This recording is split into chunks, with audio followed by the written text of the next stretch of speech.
The sleek silver hull of the ethereal dawn cut through the void like a blade through silk. Commander Zixthala's forearms moved gracefully across the holographic control panels, her crystalline skin reflecting the soft blue light of 1,000 stars beyond the viewport. As leader of the Galactic Confederation's First Contact Division, she had overseen peaceful integration of 73 species into their vast interstellar community. Today would be number 74. Commander, called her tactical officer, Vren, his serpentine form coiled around his station. We're approaching the Sol system. The third planet shows signs of industrial civilization, just as our scouts reported. Zixathala nodded, her large violet eyes scanning the incoming data. Standard first contact protocol, everyone. These humans are barely past their atomic age. Simple, primitive. This should be routine. She couldn't have been more wrong, Doctor. Kethmo, the expedition xenobiologist, looked up from his analysis station. His insectoid features twitched with what passed for excitement among his people. Fascinating, Commander. The species appears to be carbon-based, bipedal, with remarkably uniform genetic structure across their population. They've achieved basic spaceflight and nuclear technology, but their societal development seems chaotic. How so? Zixthala asked, moving to examine his findings. They're divided into hundreds of separate nation-states, often in conflict with each other.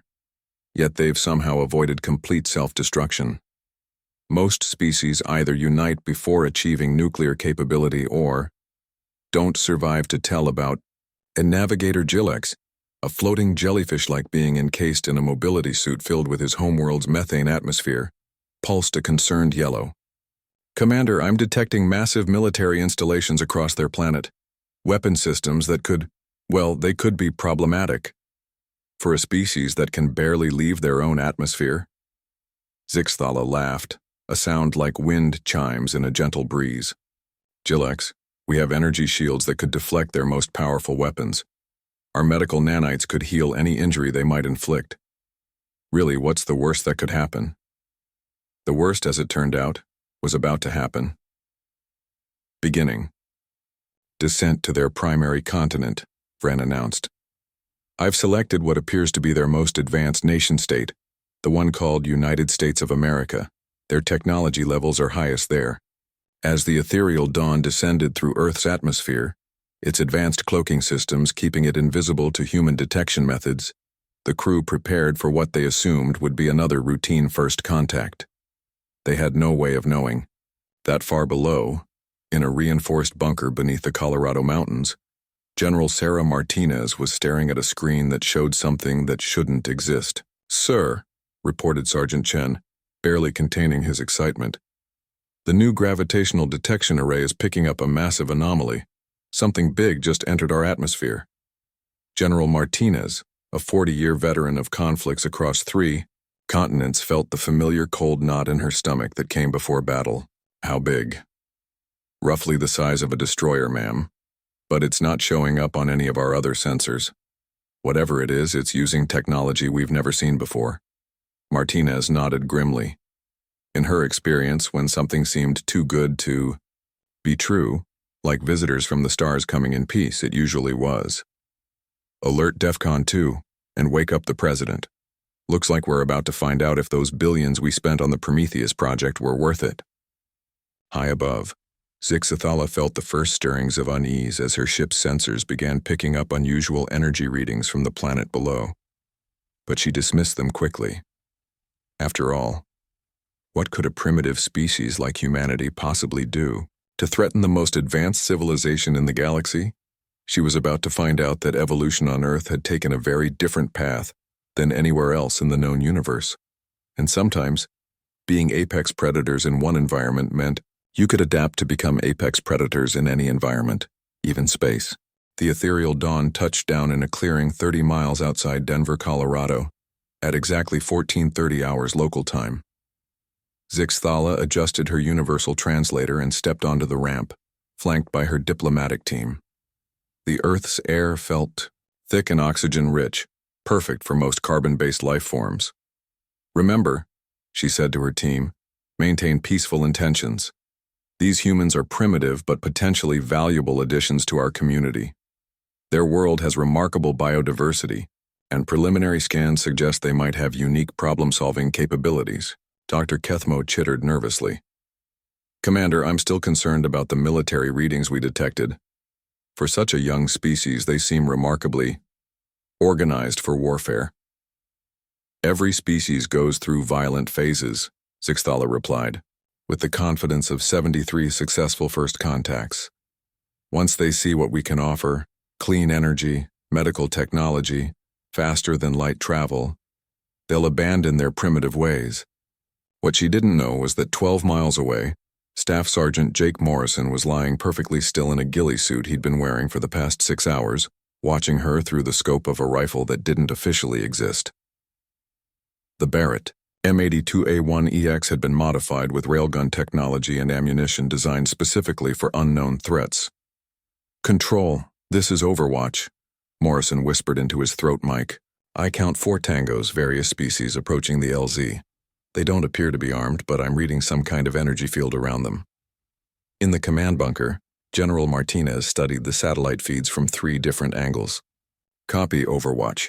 Prometheus teams are standing by. Do not engage unless they show hostile intent." Dr. Elena Vasquez, the lead xenobiologist for the Prometheus project, leaned over Martinez's shoulder. "General, this is incredible. 4 different alien species working together. The implications for our understanding of evolution, of intelligence, itself." "Doctor," Martinez interrupted, "they could also be the advanced scout for an invasion force. Let's see what they want before we start planning the welcome party." Back at the landing site, Zixthala activated her ship's external communicator. Her voice, translated into English, echoed across the empty field. "Greetings, people of Earth. We come in peace as representatives of the Galactic Confederation. We wish to establish diplomatic relations with your species." For several long moments, nothing happened. Then, from the tree line, a single figure emerged. He was tall for a human, about 6 feet, wearing what appeared to be a military uniform but no visible weapons. His brown hair was short, military style, and his blue eyes seemed to take in everything at once. "I'm Colonel James Park, United States Air Force," he called out as he approached, hands visible and empty. "I've been authorized to speak with you, on behalf of my government." Zixthala felt relief wash over her. Finally, a reasonable response. "Greetings, Colonel Park. I am Commander Zixthala of the Galactic Confederation. We come bearing gifts of technology and knowledge that could transform your world." Colonel Park stopped about 20 feet away, maintaining what seemed like a respectful distance. What Zixthala didn't realize was that he'd stopped precisely at the maximum effective range of the personal shield generators her species typically used. "That's very generous," Park said with a slight smile that didn't quite reach his eyes. "But I have to ask, why us? Why Earth? In a galaxy full of civilizations, what makes humanity so special?" Dr. Kethmo stepped forward eagerly. "Oh, your species is quite remarkable. You've achieved technological advancement despite maintaining tribal divisions. Most species either unite or destroy themselves before reaching your level. It suggests unusual adaptability." "Adaptability?" Park repeated thoughtfully. "Yes, we're good at that. Tell me, Commander, in your 73 previous first contacts, did any of those species ever refuse to join your confederation?" Zixthala blinked in surprise. How did he know the exact number? "Well, no. Once they see the benefits..." "What happened to their military capabilities after they joined?" The question hung in the air like a blade. Zixthala felt her first real moment of unease. This primitive human was asking very sophisticated questions. "Well, naturally. Once a species joins the Confederation, there's no need for military forces. We provide protection." "Protection from what?" Park's voice remained friendly, conversational. But there was something underneath it now, something that made Dr. Kethmo's antennae twitch with sudden alarm. From threats. Rogue species. Pirates. Zixthala was beginning to realize this conversation wasn't going as planned. Park nodded slowly. And if a species wanted to leave the Confederation, hypothetically speaking? Leave? But why would they want to? Zixthala stopped. In 73 successful first contacts, no species had ever asked that question. Colonel Park's smile disappeared entirely. Commander, I think there's something you should know about humans. We have a saying. The only way to ensure peace is to prepare for war. We've been preparing for this conversation for the past 50 years. In the command bunker, General Martinez was watching bio-readings from sensors embedded in Park's uniform. His heart rate was steady, his breathing calm. Even facing 4 unknown alien species, one of the most dangerous humans alive was completely in control. General, whispered Dr. Vasquez, look at the alien readings. Their stress hormones are spiking. I think they're starting to realize they miscalculated. Martinez nodded grimly. Overwatch, report. 12 miles away, Sergeant Morrison adjusted his scope. Target acquired, waiting for the word. But neither Morrison nor Martinez knew that the real threat wasn't what they could see. Hidden in the ethereal Dawn's cargo hold, something much more dangerous than diplomats was beginning to stir. The Confederation had a backup plan for species that proved difficult.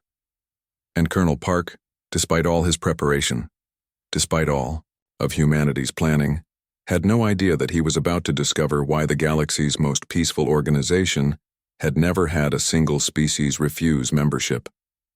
Until now. The tension in the clearing was thick enough to cut with a knife. Commander Zixthala's crystalline skin had shifted from its usual pale blue to a more urgent violet, a sign of stress that Colonel Park had learned to recognize from the xenobiology briefings. Colonel Park, Zixthala said carefully, I believe there may be some misunderstanding. The Confederation has never used force to. She was interrupted by a soft chiming from Dr. Kethmo's scanner. The insectoid scientist's compound eyes went wide with shock. Commander, he whispered urgently in their own language. These humans, their biometric readings are completely abnormal. Speak English, Doctor, Park said calmly. We've had universal translators for longer than you might think. The 4 aliens exchanged glances of mounting alarm. How could a primitive species have developed translation technology independently? Dr. Kethmo's antennae twitched frantically. Your stress hormones, Colonel. They're not elevating despite the obvious tension of this situation. Your heart rate is actually decreasing. That's not normal for any species we've encountered. Park's smile returned, and this time it was genuinely warm. Doctor, you're absolutely right. It's not normal. Most species fight or flee when confronted with danger. Humans do something else entirely. He paused, letting the words sink in. We hunt. In the command bunker, General Martinez watched the alien bio-readings spike into panic levels. Prometheus teams, this is control. Execute Phase 2. Across the globe, things began happening very quickly. At the Cheyenne Mountain Complex, massive blast doors slid open for the first time in decades, revealing something that shouldn't have existed according to every known law of physics. The USS Prometheus, humanity's first faster-than-light vessel, began its ascent from the underground launch facility. At Diego Garcia, the Indian Ocean, and 12 other hidden locations around the world, railgun installations that had been disguised as radio telescopes swiveled toward the sky, tracking targets that weren't there yet. And in a laboratory beneath MIT, Dr. Sarah Chen made a phone call that had been planned for 30 years. It's time. Activate the Lazarus Protocol. Back in the clearing, Navigator Jillix pulsed a frantic red. Commander, I'm detecting massive energy buildups across the planet. They have weapon systems we didn't even know were possible. Impossible, Zixthala said, but her voice lacked conviction. They barely have nuclear technology. Commander, Colonel Park interrupted gently. We've been expecting you for quite some time. Your Confederation has a pattern. You find developing species, offer them technology they can't refuse, and slowly absorb them into your collective. But you made one critical error in your calculations about humanity. What error? Dr. Kethmo asked, though from his tone he was beginning to suspect. You assumed we'd be grateful. Park's eyes went cold. But humans have a very long history with benevolent conquerors. We've learned to recognize them. High above, the ethereal dawn sensors detected the USS Prometheus as it breached the atmosphere. The human vessel was impossible, crude by Confederation standards, but somehow achieving faster than light speeds using principles their physics said couldn't work. Wren's serpentine form coiled tighter around his console. "Commander, they have a ship. In space. It's targeting our support fleet." "What support fleet?" Zixthala demanded, though she already knew the answer. "The backup plan. The Confederation fleet that always waited just beyond the edge of each system, ready to provide assistance if first contact negotiations didn't go smoothly. 12 ships, each one capable of sterilizing a planet's surface. The fleet is reporting contact," Vren reported, his voice barely a whisper. "The humans have more ships, dozens of them. They're using some kind of quantum entanglement drive that makes our ships look like toys." Colonel Park was no longer smiling. "Commander, I need you to understand something very important. Humanity spent the last 50 years preparing for this moment. We've been watching your Confederation spread across the galaxy, absorbing species after species. Did you really think no one would notice the pattern?" Dr. Kethmo's scanner was going insane with readings. "Colonel, your entire species, you're all showing the same anomalous stress responses. How is that possible?" "Evolution, Doctor. On Earth, being prey means you die. Being a predator means you survive. But being an apex predator?" Park's grin was sharp now, predatory. "That means everything else is food." In space, the battle was brief and decisive. The Confederation fleet, designed for dealing with primitive species armed with chemical rockets and nuclear weapons, found themselves facing an enemy that had weaponized physics itself. Human ships phased in and out of normal space, striking from angles that shouldn't have existed. The ethereal dawn received the surrender signal from the fleet commander within minutes. "This is impossible," Zixthala whispered. "Your species shouldn't be capable of—" "Commander," Park interrupted. "There's something else you should know. Earth isn't our first world. We've been spreading across the galaxy for quite some time. Now, slowly, carefully, learning about species like yours." The revelation hit the aliens like a physical blow. The primitives they'd come to absorb had been studying them, hunting them. The Kepler colonies, the Proxima settlements, the worlds around Wolf 359, Park continued casually. "All human settlements, all watching, all waiting for you to make contact with Earth." Zixthala's forearms trembled. "This is a trap." "No, Commander. This is first contact, the real kind. The kind where both species get to choose what happens next." Park's expression softened slightly. "Your Confederation is over, but that doesn't mean your species have to be." In the command bunker, General Martinez was receiving reports from across the galaxy. Human sleeper fleets were materializing around every major Confederation world, offering the same choice: peaceful dissolution of the Confederation and genuine cooperation, or there was no or.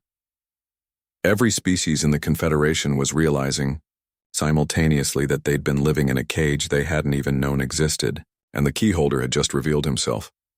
But as Colonel Park prepared to explain humanity's terms for a new galactic order, Dr. Kethmo's scanner detected something that made his insectoid features go pale with terror.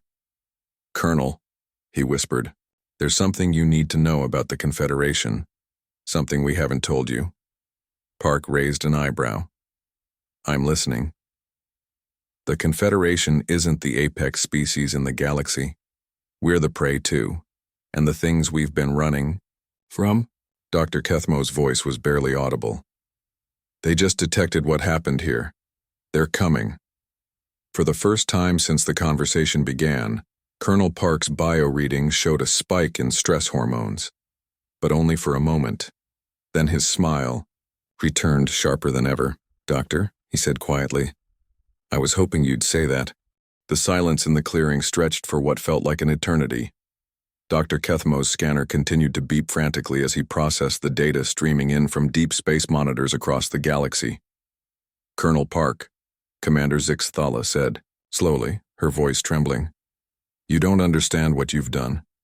The Confederation exists because it has to exist, because there are things in the galaxy that hunt species like yours. Park finished.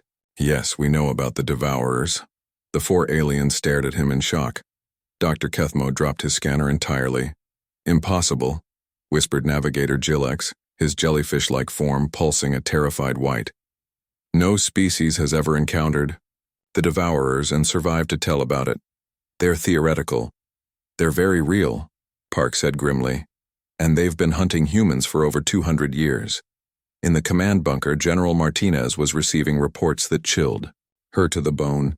Long-range sensors were detecting massive distortions in space-time, the unmistakable signature of Devourer ships dropping out of hyperspace at the galaxy's edge. General, Dr. Vasquez reported, her voice tight with fear. We're reading at least 100 ships, each one the size of a small moon. They're moving directly toward the Sol system. Martinez nodded grimly. How long until they arrive? At their current speed. 6 hours, ma'am. Back in the clearing, Colonel Park was explaining humanity's real history to the stunned alien delegation. 200 years ago, Earth was attacked by a single Devourer scout ship. It wiped out most of our major cities in minutes. But here's the thing about humans, Commander. We learn from our mistakes, and we never, ever forget an enemy. Zixthala's crystalline skin had gone completely transparent with shock. But how did you survive? No species has ever... Because no species had ever fought back, Park said simply. Every other race in the galaxy sees the Devourers and runs. They form confederations and hiding places and hope the monsters don't notice them. But humans? His smile was cold as space itself. We saw the Devourers and decided they needed to die. Dr. Kethmo was frantically trying to reboot his scanner. The Confederation has protected over 300 species for millennia, without our shielding technology, without our hidden worlds. You've been living in fear, Park interrupted. For thousands of years you've been hiding like rabbits in holes, hoping the wolves don't find you. And now the wolves have found you because we made too much noise. The tactical officer Vren coiled tighter around his station, his serpentine features twisted with terror. Colonel, you've doomed us all. The Devourers don't just kill, they consume, they eat entire species, absorb their knowledge, add their biological distinctiveness to their own. They're not just predators, they're parasites, Park said with disgust. And humanity has been preparing to exterminate them for 2 centuries. High above, the USS Prometheus was coordinating with human fleets that were decloaking across the galaxy. Ships that had been hiding in asteroid fields, in the shadows of gas giants, in the space between stars, all revealing themselves simultaneously. Captain Lisa Rodriguez, commanding the Prometheus, opened a channel to every vessel in both the human and Confederation fleets. This is Admiral Rodriguez to all ships. The Devourers are 6 hours out. All vessels are to take position around Earth. Today we make our stand. But in the depths of space, something much more terrifying than either humans or Devourers was stirring. The real apex predators of the galaxy were about to reveal themselves. In the clearing, Commander Zixthala was desperately trying to establish communication with the remaining Confederation worlds. Colonel, you have to understand. The Devourers aren't just another enemy. They've been hunting sentient life for millions of years. They're older than recorded history, more advanced than a species that turned fear into a survival tool? Ark asked. Commander, let me tell you something about human evolution. We didn't start as apex predators, we started as prey.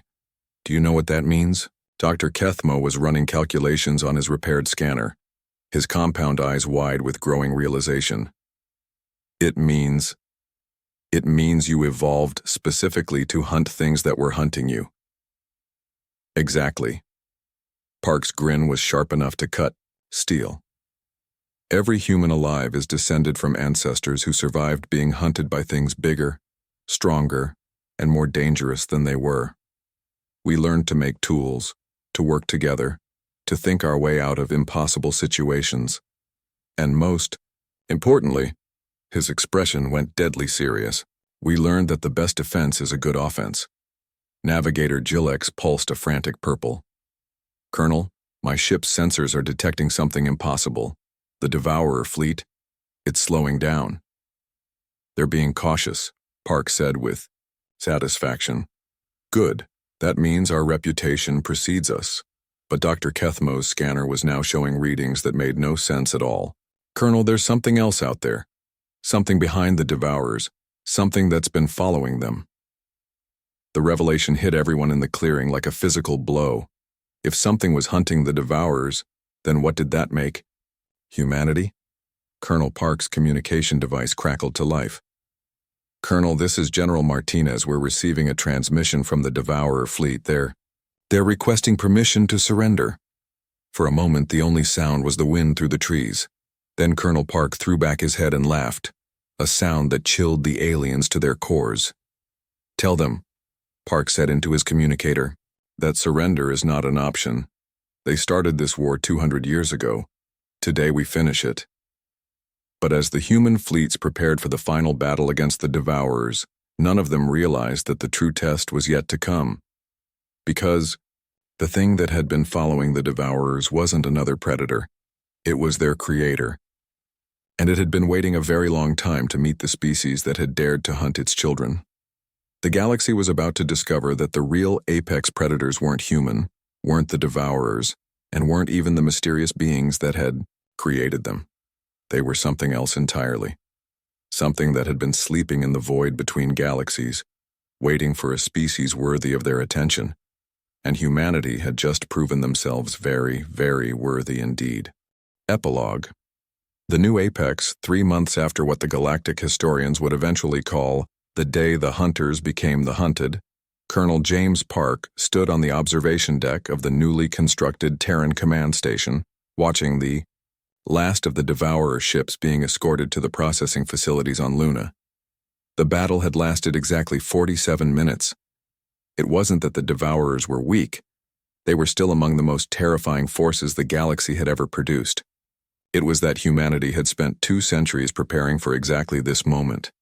And humans, as it turned out, were very good at preparing for war. Colonel? Dr. Elena Vasquez approached, carrying a datapad filled with the preliminary analysis of Devourer technology. We finished the initial assessment of their bioships.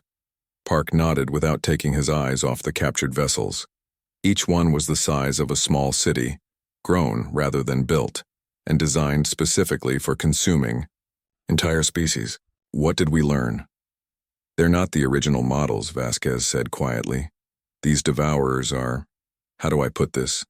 They're the larvae. Park finally turned to look at her, his expression carefully neutral. Explain. The adult forms are apparently much larger. These ships, the ones that have been terrorizing the galaxy for millennia, they're basically children. The real Devourers are still out there, in the void between galaxies. Park was quiet for a long moment, processing the implications. How much larger? Best estimates suggest the adults are roughly the size of small moons, and there are indications they might be intelligent, not just predatory but actually sapient. Through the observation deck's massive windows, they could see the work crews dismantling the captured bioships, cataloging every system, every organic component, every trick of biotechnology that had made the Devourers such effective hunters. Dr. Vasquez, Park said finally, how long would you estimate it takes for one of these larvae to mature into an adult, based on the biological markers we've found? Approximately 10,000 years, give or take. Park smiled, the same predatory expression that had chilled the Confederation diplomats 3 months earlier. Then we have plenty of time to prepare. In the weeks following the battle, the galaxy had undergone changes that no one could have predicted. The Galactic Confederation had dissolved peacefully, its member species finally free to develop their own technologies, their own cultures, their own destinies. Many had chosen to ally with humanity, intrigued by the concept of cooperation between equals rather than protection through subjugation. Commander Zix Thala, now serving as the Crystalline Republic's ambassador to Earth, had adapted to her new role with surprising grace.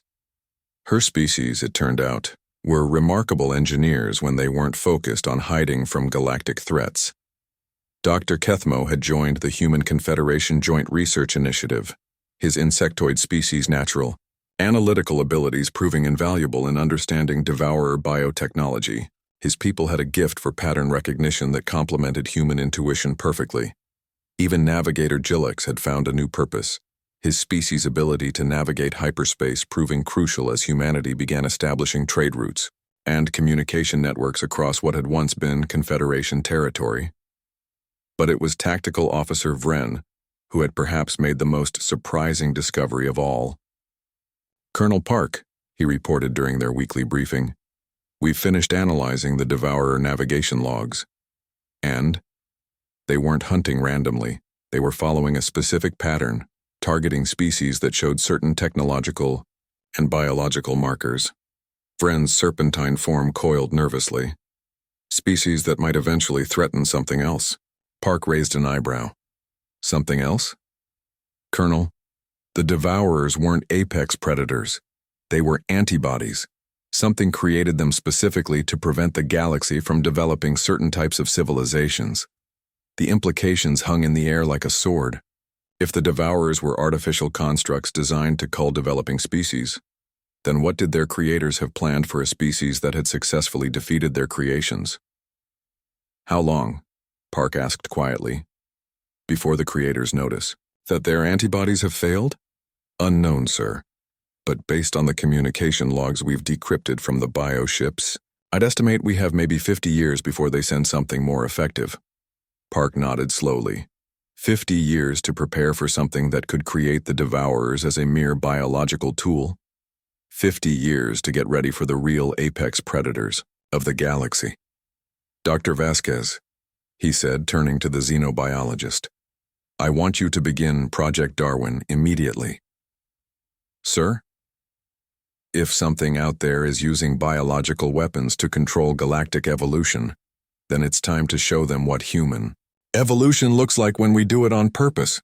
As Colonel Park made his way to his office to begin planning humanity's next great leap forward, he passed a memorial wall dedicated to the billions who had died in the first Devourer attack 2 centuries earlier. Each name was etched in black stone, a reminder of why humanity had chosen to become hunters rather than prey. At the bottom of the memorial was a simple inscription in a dozen different languages. "We remember not just who we were, but who we chose to become." Outside the station's windows, Earth turned slowly in the void, blue and green and beautiful. A world that had produced a species capable of taking on the galaxy's greatest nightmare and winning. But in the space between galaxies, ancient minds were stirring. The creators of the Devourers had noticed the sudden silence from their hunting grounds, and they were beginning to investigate. They would find that their greatest experiment had failed. That a single species had not only survived their culling program, but had turned their own weapons against them. And they would learn, as so many predators throughout Earth's history had learned, that hunting humans was a game where the roles of hunter and prey had a tendency to reverse very, very quickly. The galaxy was entering a new age. An age where the apex predators would finally meet their match. And somewhere in the void, something ancient and terrible was beginning to plan humanity's destruction. Never realizing that humanity had been planning for exactly that possibility since the moment they discovered they weren't alone in the universe. The hunt was about to begin again. But this time, the humans would be ready. They were always ready. End of story.